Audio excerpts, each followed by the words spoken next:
must be stopped.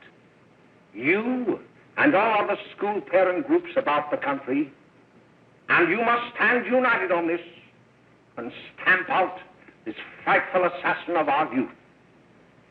You can do it by bringing about compulsory education on the subject of narcotics in general, the dread marijuana in particular.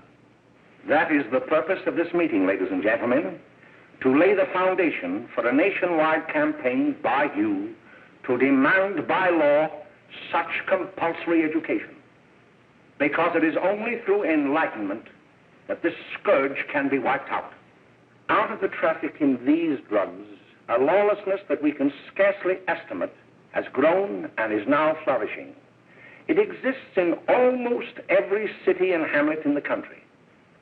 It might be interesting and important for you to know some of the methods used in bringing these drugs into the country, and the work of the forces of law and order which are daily combating the traffic, always at the risk of life by their agents. This ceaseless fight against the drug traffic is directed by the Department of Narcotics, Washington.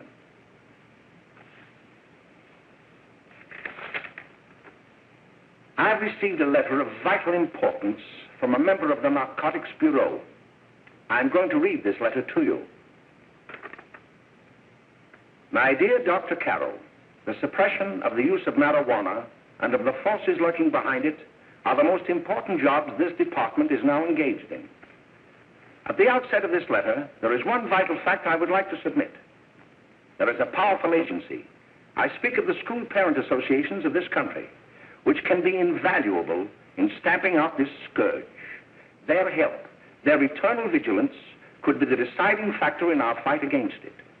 The weed marijuana is grown in every state in the Union. Recently, in the city of Brooklyn, New York, a field of marijuana was found behind a tenement court.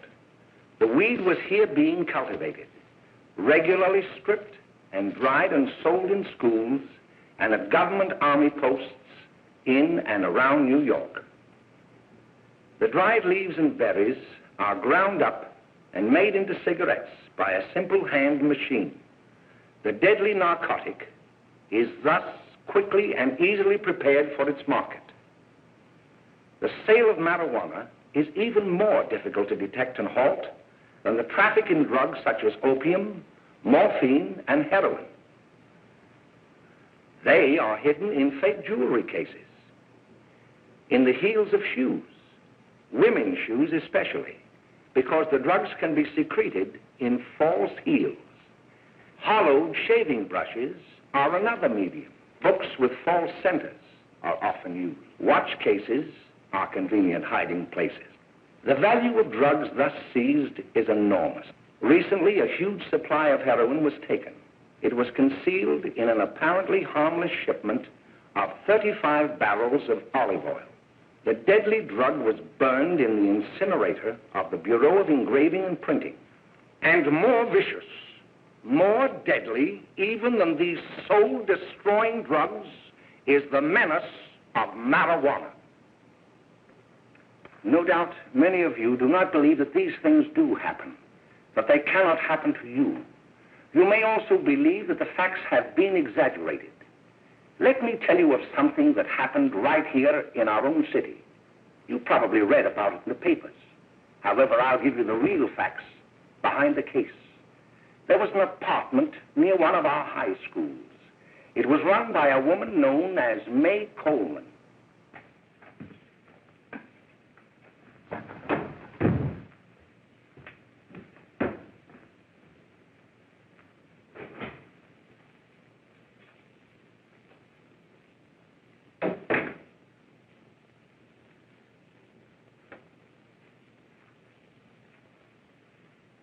Hey, come on, Mae, get up.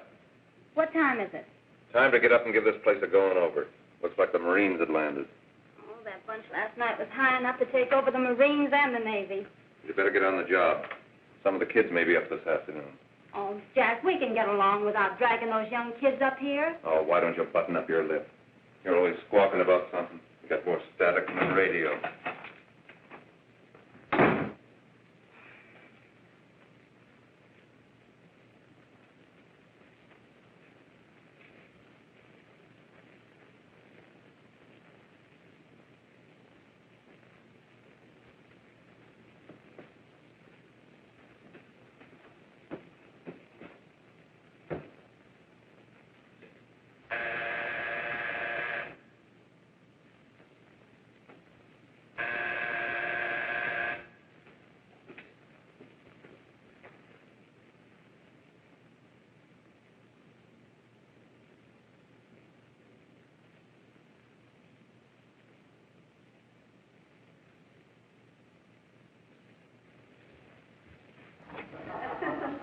greetings.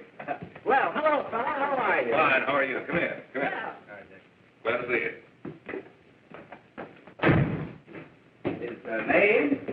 Should be right in. Just sit down and make yourself comfortable. Hey, what kind of a joint is this, Eddie? Oh, it's all right, Gwen. See, they probably had a party last night. Oh.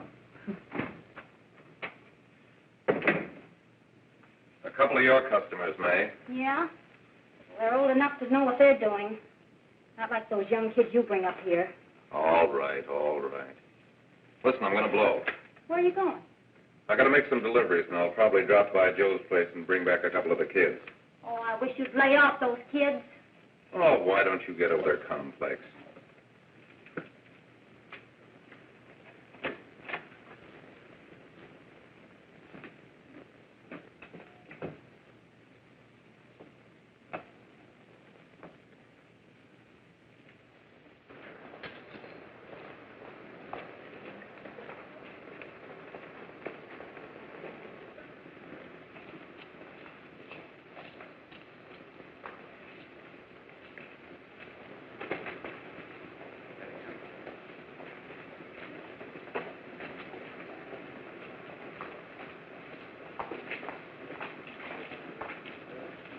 Oh, by the way, Ralph, I'm sort of getting a little party Saturday afternoon over at my grandmother's. You know, the place with the swimming pool? Like to come?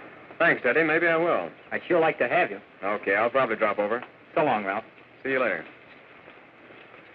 Hey, Ralph. Hi, kid. Fine, Jack, and you? Oh, great. Where you heading? Oh. Hey, how do you like that?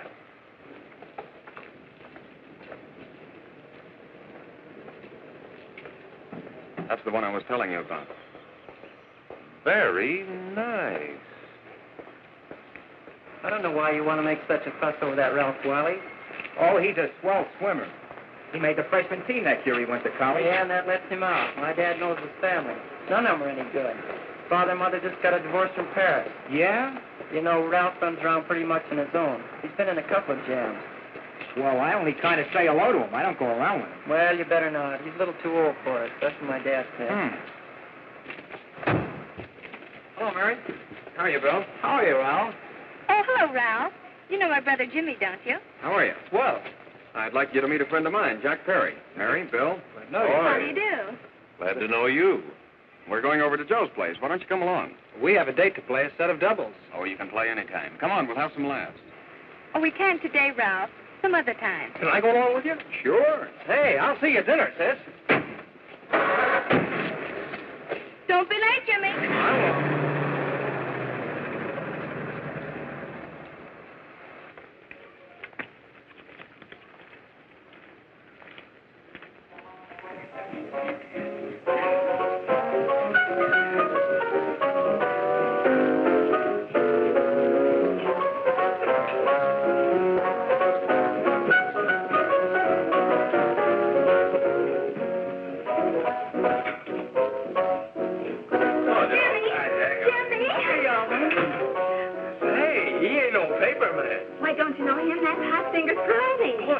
Swings out hot with a message jive. You want to dance? Do I?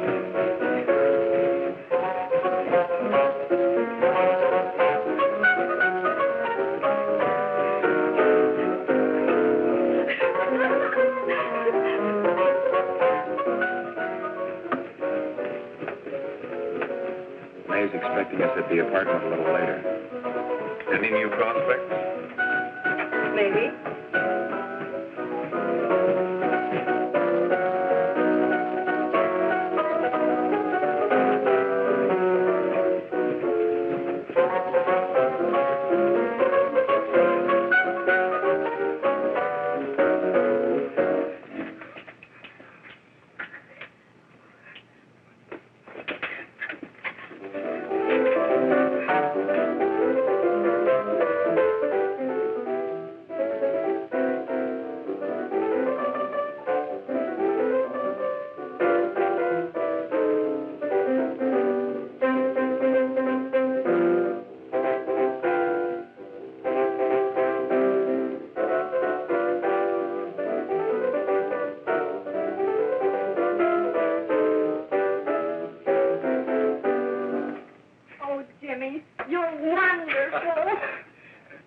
You just finding that out?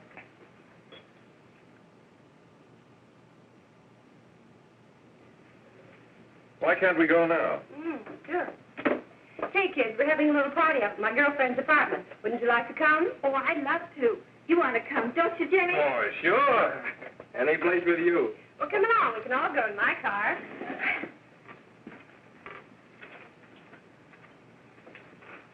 See you later, Joe.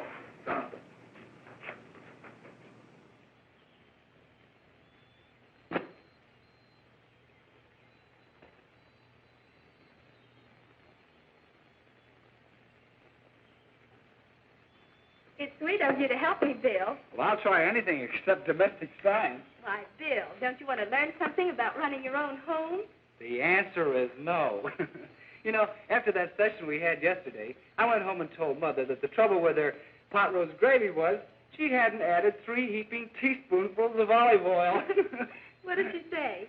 She didn't say anything. She just threw me out of the kitchen. Well, I don't wonder. Hello, children. Hello, Mother. Hello, Mrs. Lane. That was sweet of you, Mother. Gosh, hot chocolate. Thanks, Mrs. Lane. I know you can't study on empty stomachs. Now then, enjoy yourselves. He will. She will too, Mrs. Lane.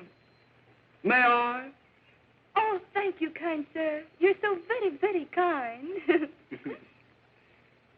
Mary, before we do that math, how about reading some of this? It's swell. Romeo and Juliet. Don't you like it? Uh-huh. You know, when I study this, I kind of think of you. I just sort of feel as though you're there beside me. Well, listen. It is my soul that calls upon thy name. How silver sweet sound lovers' tongues by night, like softest music to attending ears. Romeo, My dear, what o'clock tomorrow shall I send to thee? by the hour of 9. I will not fail. 'Tis 20 years till then.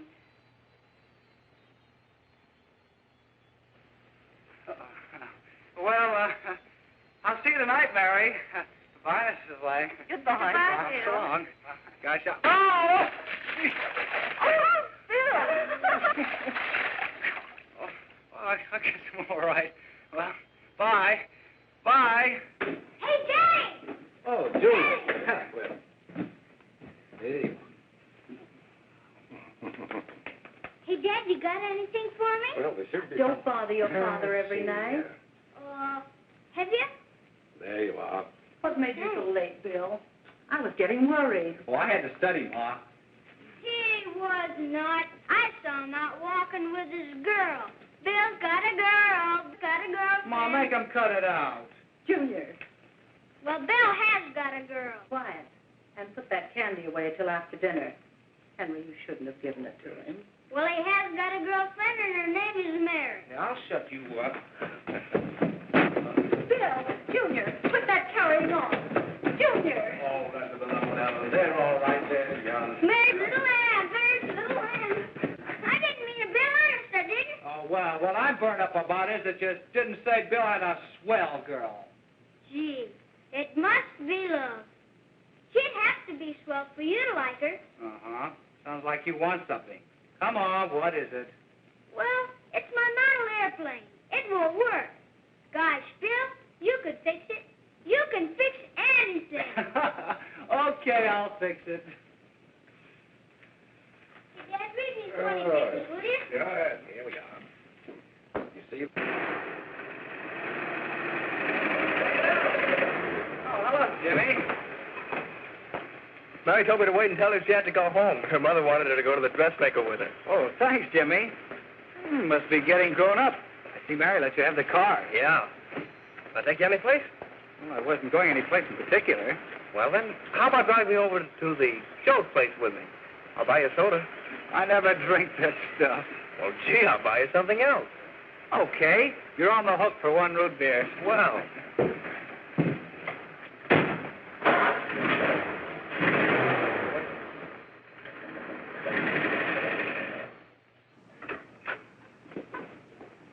Hi, Bill. Hi, Jimmy. Oh. Hey, Jimmy.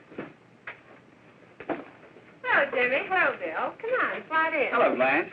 Hello, Ralph. How are you? Hello, Blanche. How have you been, Ralph? Hello, Jim. 2 sodas. No, I mean 1 soda and 1 root beer. How's Mae? Oh, she's fine. We're going up to her apartment a little later. Couldn't Bill come along? Mm-hmm. Well, don't come on along, Bill. You'll get a kick out of it. Thanks just the same. Oh, come on, Bill. Mary won't be jealous. Why, sure. None of the kids will be there. It's keen. Well, I don't know. I really shouldn't. Well, okay.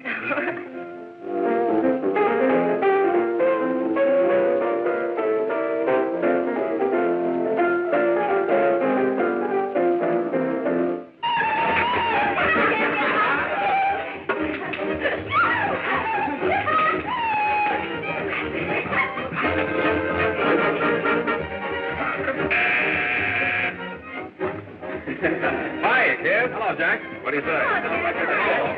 Yeah, come on in.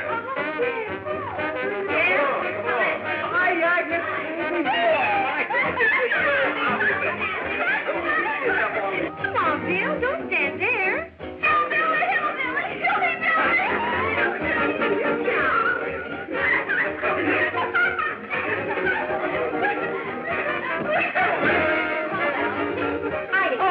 Mae, this is Bill Harper. He's okay. Hello. Well, if you say so, it's all right with me. I'll be back in a minute. Hiya, kids. How you doing? Okay, hi, Ray. There's a new one in today. Yeah, Bill Harper. He's all right. Blanche has got herself quite a yen for him. Not bad. I didn't think she had that much taste. She knows what she's doing. She's got Ralph nuts about her, and now she's got her hooks up for this new kid. Say, we haven't any more smoke. You better run over and get some. Why couldn't you find that out when I was here this morning? Now I've got my car in the shop. Well, what of it? That kid out there, Jimmy, he's got a car. He'll take you. Oh. Come on, get going. Hurry up.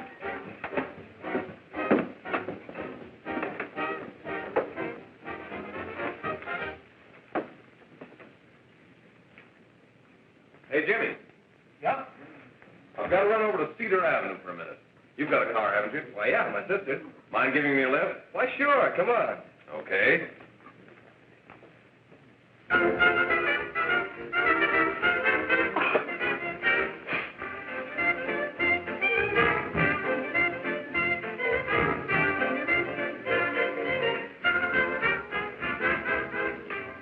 No, thank you.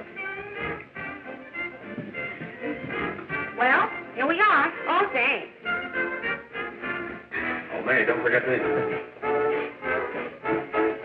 I never forget you. Oh, here. If you want a good smoke, try one of these.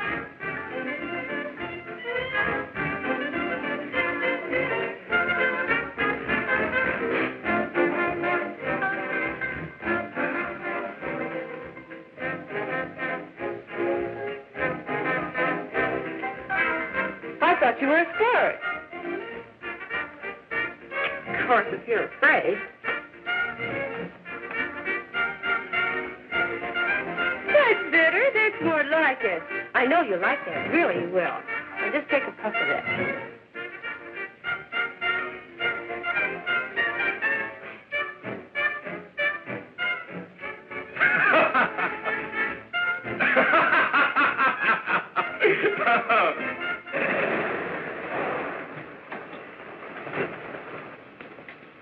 Just be a minute, kid. Hey, Jack, get me a cigarette before you go, will you?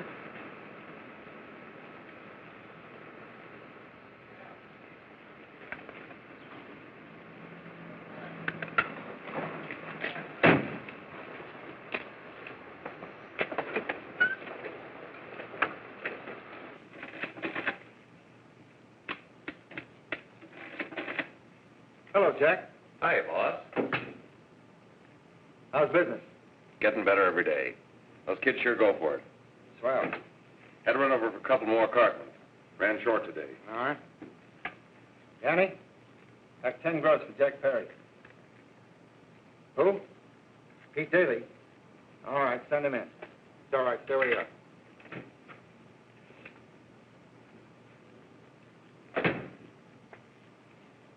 I want to talk to you. All right, go ahead. Jack's okay. What's the beef? Listen, you never heard no beef when I had to sell that rotten gin. You're after the dough, aren't you? Yeah, but I don't need dough that bad. Taking two-bit pieces from kids. There are millions of two-bit pieces just begging to be taken. Don't be a dope. I'm just dope enough to draw the line selling hop to kids. All right, Pete. You know what my policy has always been. If the boys are not satisfied, I'm always glad to have them retire. Retire permanently. So long.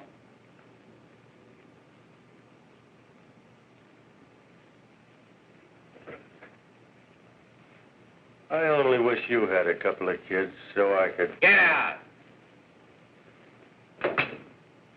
All right, Jack, pick up your stuff from Danny. They'll be ready by now. Okay, boss.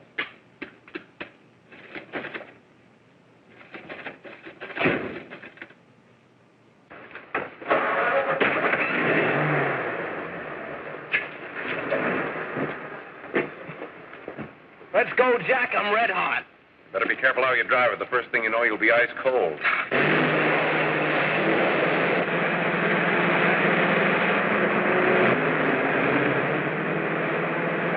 Take it easy, kid. Slow down. You'll kill somebody.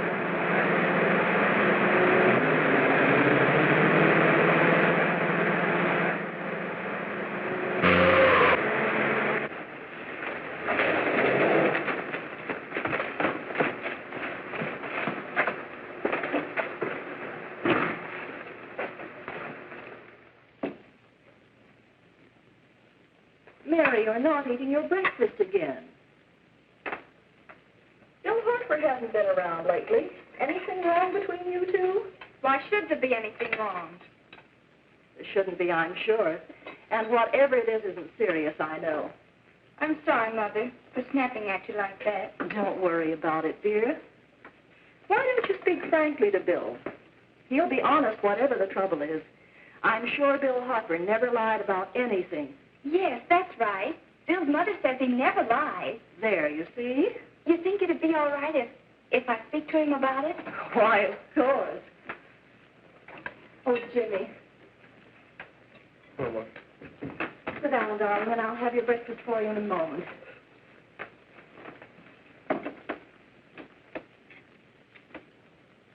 Jimmy, there's something worrying you. what have I got to worry about? Why don't you tell me? Well, for Pete's sake, don't start to cross-examine me, will you? I'm all right. Jimmy! Don't let Mother see you like that.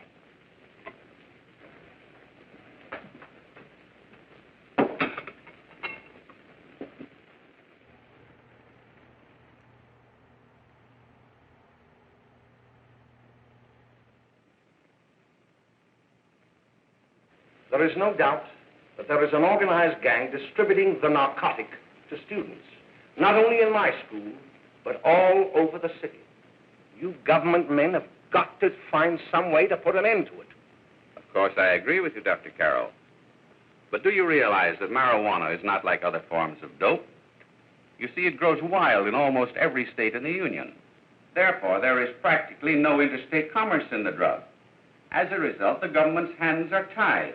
And frankly, the only sure cure is a widespread campaign in education. Oh, it's all right to talk about education, Mr. Wyatt, but we educators can't do anything until the public is sufficiently aroused. Let me show you something. In 1930, the records on marijuana in the Washington office of the Narcotics Division scarcely filled a small folder like this. Today, they fill cabinets.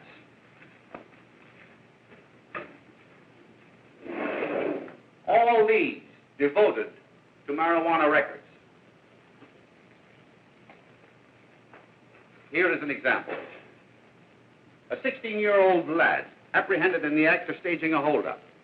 16 years old and a marijuana addict. Here is a most tragic case. Yes, I remember. Just a young boy. Under the influence of the drug, he killed his entire family with an axe. Then there is the most vicious type of case. Here, in Michigan, a young girl, 17 years old, a reefer smoker, taken in a raid in the company with 5 young men. Here is a particularly flagrant case. Yes, I remember. The newspapers made quite a play of it.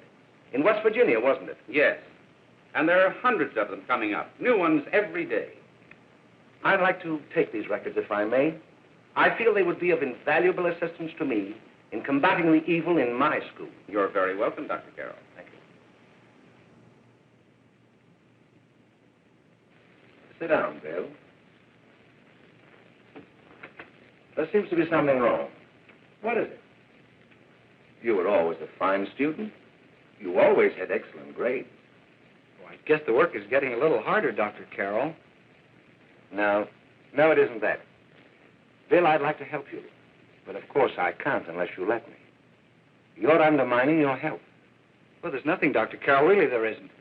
I'll study harder, honest. Honest? If you were being honest with me and honest with yourself, I'm afraid you'd tell me an entirely different story.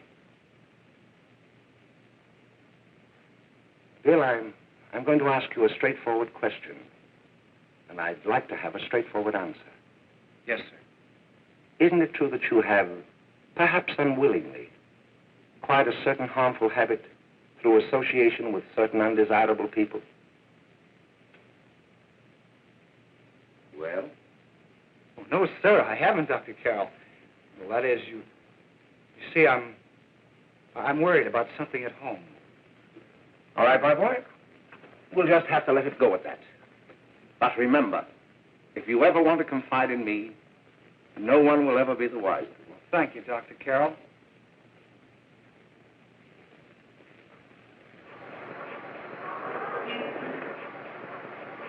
Hello, Mary.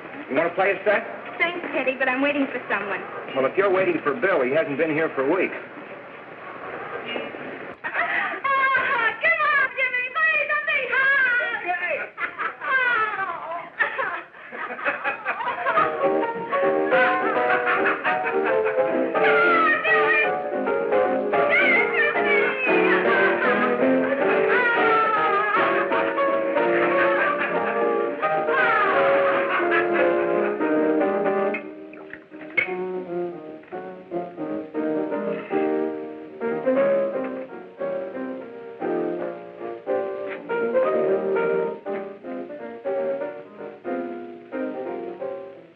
Didn't take that new kid long to catch on.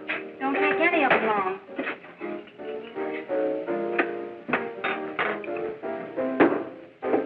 Say, don't you ever get fed? You're feeding me, can't you see?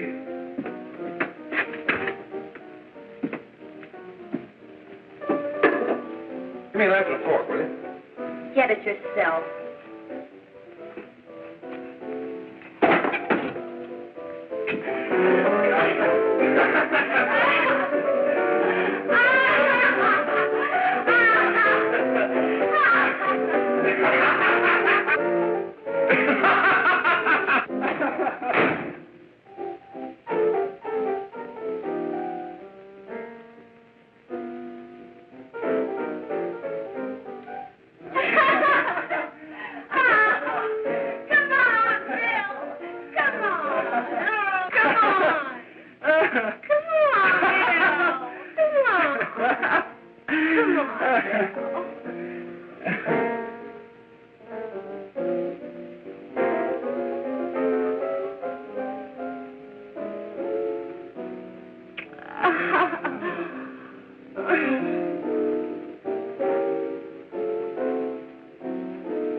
Miss. We're from the police department. Good morning. We're tracing a hit-and-run driver. Someone caught the license number at the place of the accident but didn't get it quite right.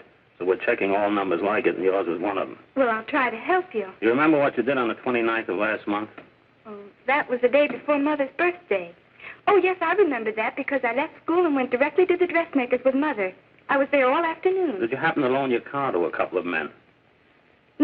No, I had the car all afternoon myself. Well, thanks, miss. Sorry to have troubled you. Tell me, was the person killed? Unfortunately, he wasn't, but that's still no excuse for hit-and-run driving.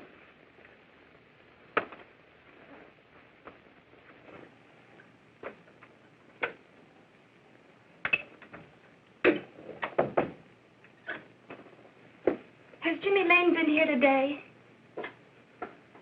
He was in. He went over to Mae's place. You know where that is. Well, he was going to wait for me here, so he didn't give me Mae's address. Are you sure Jimmy didn't leave any message for me? Mary? No, he didn't. But I guess you're okay. I'll write it down for you.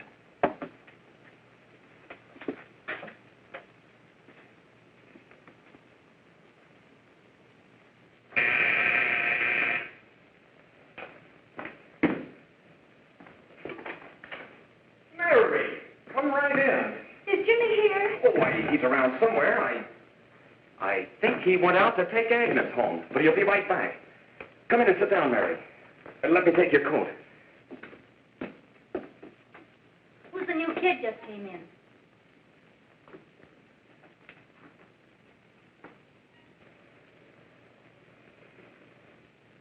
Oh, it's that gal that Ralph's gone overboard for. It's funny, we've never been able to get her up here before.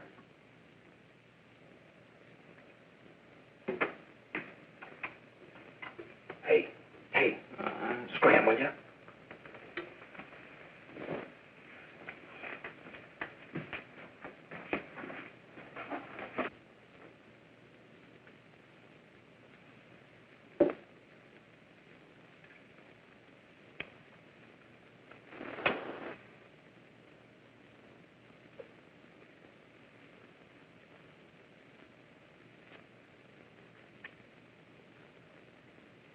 Smoke, Mary?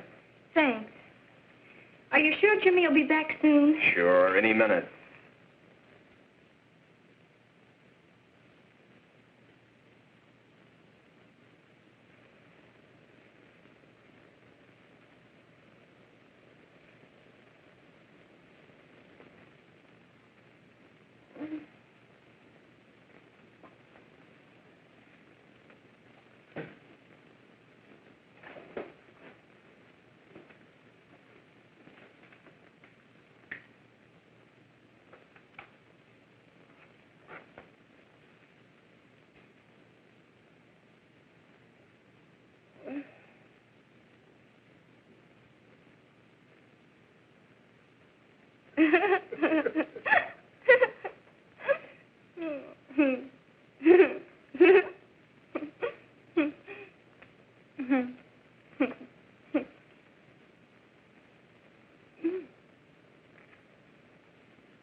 Say, what's the matter? Am I an orphan? Where do you put it? You got a hollow leg? Thanks, dear. You, Mary. Oh, Mary, give me a Don't. Mary. No, don't. Please, no. Oh, Mary. No. Leave me alone. Go away. Mary, give me a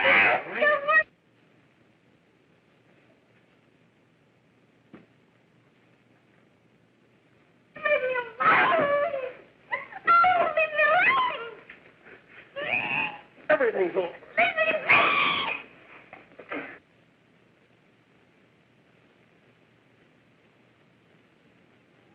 Romeo,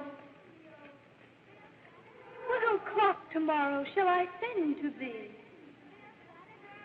It's sweet of you to help me, Bill. Oh, thank you, kind sir.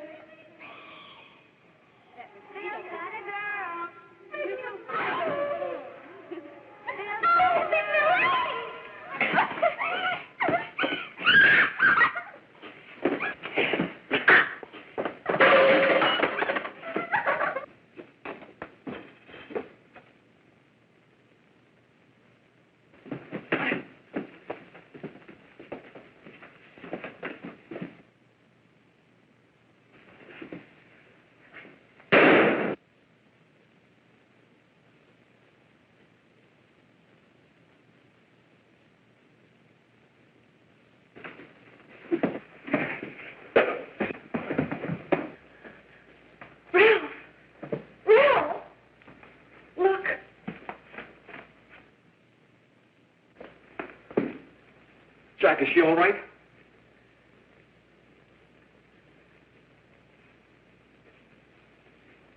She's dead. Mae, get me some water. Now listen, you two. I want you to get out of here. Get out of here and forget you're ever in here today. I'll handle this. Now get going.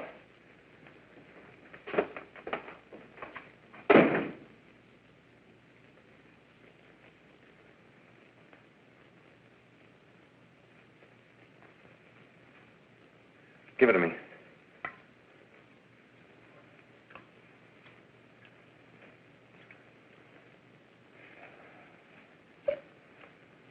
Here.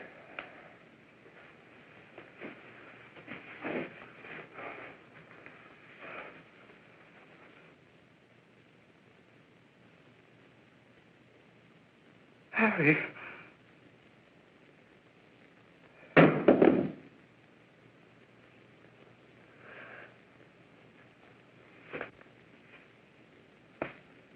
Mary. Mary! What happened? You killed her.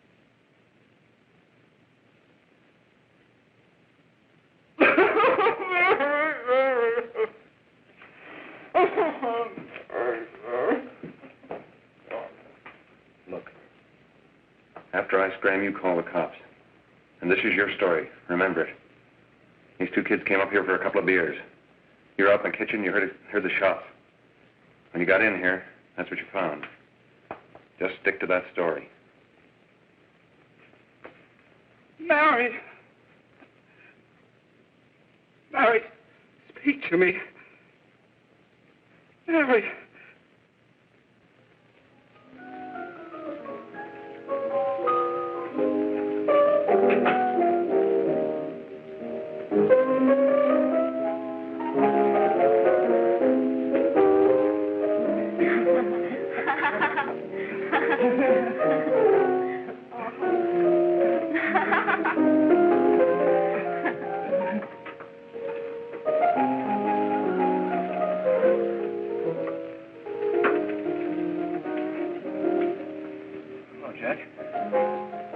I was just talking to a friend of mine, a cop, sergeant on the homicide squad. The guy you hit that day died. Died? You didn't... No. I didn't crack. I'm not going to. Nobody will ever know you were driving that car. Well, thanks, Jack. Just as long as you keep your mouth shut that you were ever up in Mae's apartment. Why, sure, Jack, sure. Okay.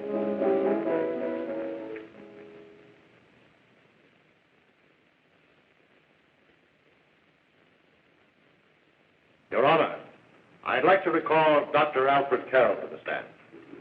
Call Dr. Alfred Carroll to the stand.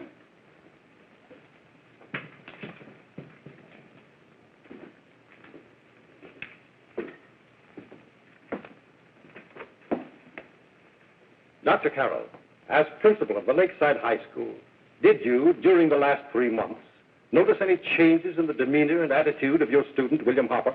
Yes, in a number of things. For example, at times disassociation of ideas. In another instance, I happened to attend the recent interscholastic tennis matches. And while Bill Harper had been considered an exceedingly good player, I saw him miss the ball by as much as 3 or 4 feet. This, I understand, could be attributed to the use of marijuana. It causes errors in time and space. Objection, Your Honor. The witness isn't qualified to express opinions upon the effects of narcotics. Sustained. Dr. Carroll has been called merely as a character witness. Well, then, although you didn't know to your own knowledge that the defendant was using marijuana, did you notice any changes that would lead you to believe, as an educator, that he was under some severe mental strain, which might possibly have been induced by some drug? Yes, I recall distinctly a few weeks ago. It was during a class of English literature. There was a serious discussion of Shakespeare's Romeo and Juliet, when he suddenly burst into an uncontrollable fit of hysterical laughter. Oh, by the way, Dr. Carroll, 6 months ago, what would have been your opinion regarding the character of my client?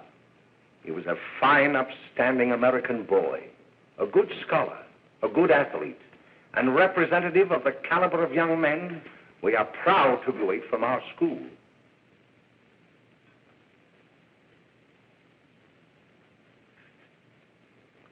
Oh, snap out of it, will you? It's not our fault. Why'd I ever bring him up there anyway? He's just a kid. We can't hang him. Shut up, shut up! Why don't you let yourself go? Talk. Go off your nut and have me that way, too. It was his own fault, wasn't it? Shut up! They've got us hidden out, haven't they? The cops can't find us. Jack, I want to get out of this place. You're going to stay here as long as we have to keep those two out there undercover. Until the trial's over. Or the boss gets a better idea. But they're getting on my nerves. It can't last much longer. I'm not worried about her. We got to keep him gagged. Oh, he's about ready to crack. All you got to do is keep him from having too many reefers. Any day now, that punk will get hot. He'll probably spill and tell all he knows if he gets a chance.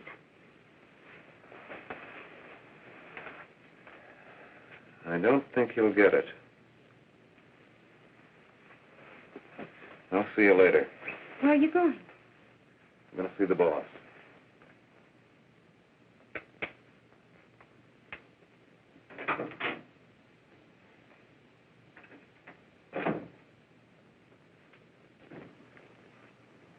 Hello, Jack.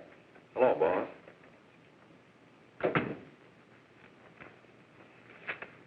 What are we going to do about that Wiley guy?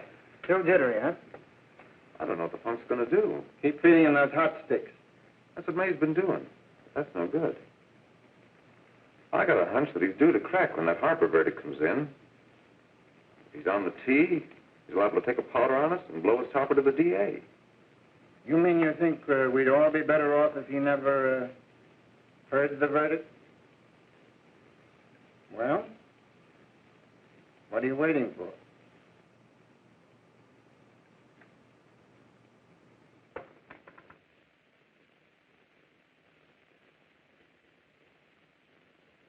You, ladies and gentlemen of the jury, have a duty to perform. A duty to yourselves and to our community. Mary Lane is dead. The evidence you've heard at this trial could not have failed to convince you of the guilt of the defendant. By his own admission, he pressed the trigger of the weapon that sent lovely and innocent Mary Lane to a tragic and untimely death. We are not so much concerned about the motives behind the deed as to the deed itself. While the defendant has told you that he saw someone attacking Mary Lane, and that his mind went blank from that moment on, the defense has been unable to produce one witness to substantiate that statement. Now, ladies and gentlemen of the jury, you have heard able men testify at this trial, men who have tried to bring out the fact that the defendant might have become momentarily insane when he fired the shot that killed Mary Lane. But the defense has been unable to prove that he was insane. William Harper was sane when he visited the apartment where the tragedy occurred. He was in the habit of visiting the place. He was sane when he went into a bedroom with another young woman. You've all heard what went on in that room. You heard it from the defendant's own lips. Involved as he was in a tawdry love affair, Mary Lane was in the way. She had found him out. In a moment of anger, he deliberately and willfully killed her. If such deeds are permitted to go unpunished, this community would cease to be a decent and safe place for us or our children to live. I do not believe I have to plead or even demand that you bring in a verdict to punish the defendant for the crime that he has committed against society. You are upright citizens. That is why you were chosen to judge another. And as honest, upright citizens, there is only one verdict which you can find, and that is a verdict of guilty. and this court will be adjourned until the jury's verdict is reached.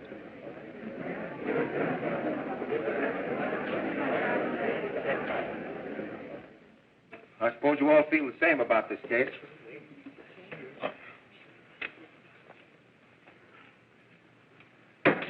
But he might have been insane when he did it. No, he wasn't. He knew what he was doing.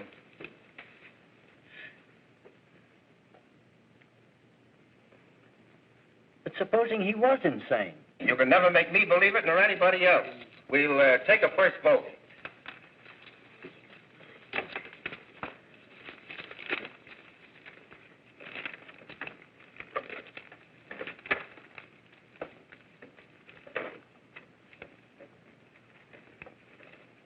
$11 for conviction, 1 for acquittal.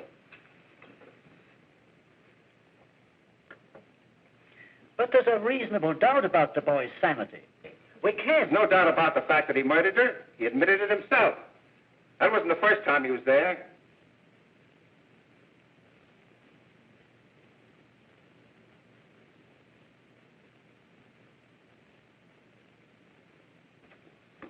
We got to make an example before boys like that contaminate all of our children. We can't have every murderer hiding behind the gag that he's insane. Sure, they see red before they kill somebody. But whose fault is it?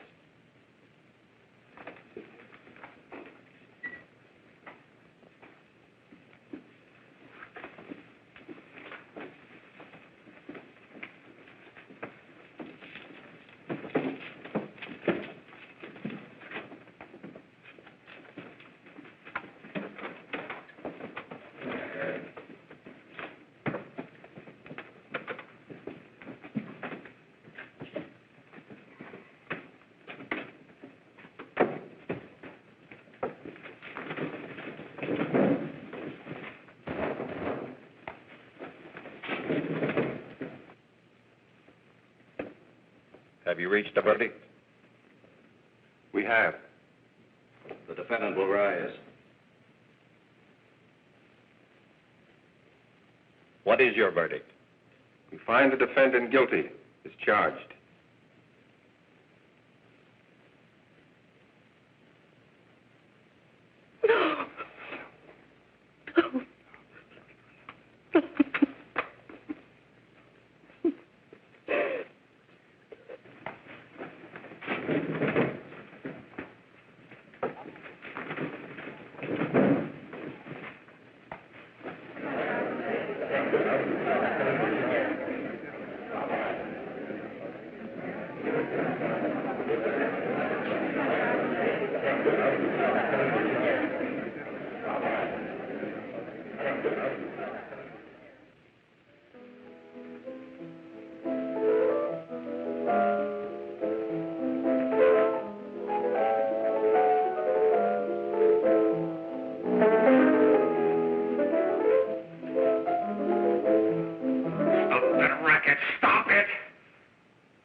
What do you want?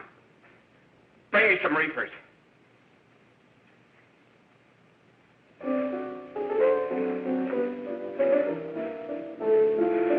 They're going to hang him. Blanche, they're going to hang him. Oh, come on. Get a hold of yourself. Here you are. Now, quit that crazy laughing. Where's Jack? I want to get out of here. They'll pick you up and hang you if you don't pipe down. I want to see Jack. Jack. I want to see Jack. Jack. You'd better quiet him. I can't do anything with him.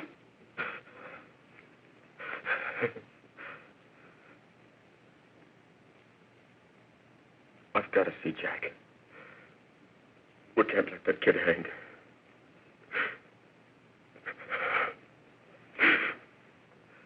He'll be here. Don't worry. He'll be here in a little while. I've got to see him. I've got to.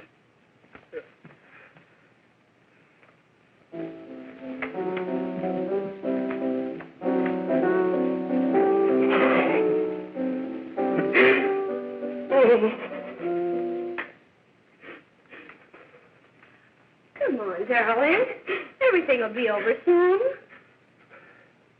Do you want me to play something for you? Yeah. Yeah, that's it. Play something. All right. Come on. Sit down. Honey, give me a smoke, will you?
I know what you want. You want to kill me. You're crazy. Take it easy, kid. I just want to talk to you.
Are you ready to tell what you know? Yes.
If we can gain some measure of leniency for my client, she is prepared to enter a plea of guilty and, in addition, turn state's evidence in the case of William Harper. I regret that this court is not prepared to bargain with justice. I'll tell anyway. I was there. I saw it. I know who killed Mary. And I'll tell you who killed Mary Lane. It wasn't Bill. It was Jack. Jack Perry. He shot Mary, and then he put the gun in Bill's hand. We were all at the apartment one afternoon, and Mary came in looking for her brother. Bill and I, we'd been in another room. And Bill came in, He caught Ralph with Mary, and they started to fight. But it was Jack who had the gun. He was going to hit Bill over the head with it to make him stop. And then the gun went off. I saw it. I can see it now. It was horrible. And before he knew it, Mary was dead. But you see, Judge, Bill didn't know he hadn't killed Mary. He was so doped up, they made him think he had. Ralph wanted to tell you, too. Oh, if they'd only let him. But this is the truth, Judge. I'm telling you the truth. After Jack saw the poor thing was dead, he put the gun in Bill's hand. It was Jack's fault. And it was my fault, too. I got all of them to come up to the apartment. I'm just as much to blame. I am. Do I understand you wish to plead guilty to a charge of fostering moral delinquency in the case of William Harper? Yes, I'm guilty. I am. Prepare a statement for signature. And also an order setting aside the jury's verdict in the case of the people versus William Harper. In the interests of justice, I shall direct a verdict of not guilty.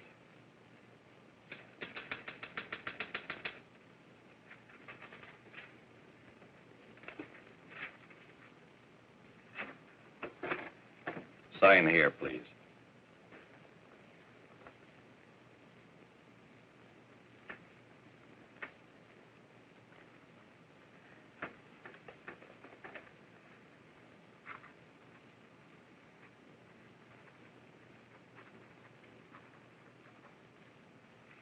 You shall be brought into court on Thursday, the 17th, when sentence will be pronounced. Meanwhile, you will be held as a material witness in the case of the people versus Ralph Wiley.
In the hearings before this court today to what I hope will be the final actions revolving about an unhappy and unfortunate case, one whose horrible tragedy will forever remain with me.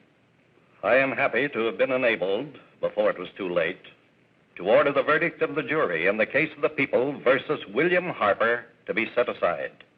But, young man, although this court is convinced that to declare you guilty would have been a gross miscarriage of justice, we cannot condone your acts. And we can express only the hope that your experiences may not alone keep you, but thousands of others from the vicious pitfalls of marijuana.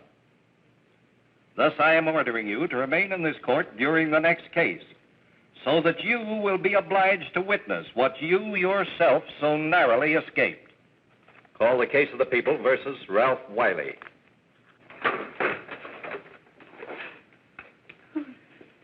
Bill. Bill.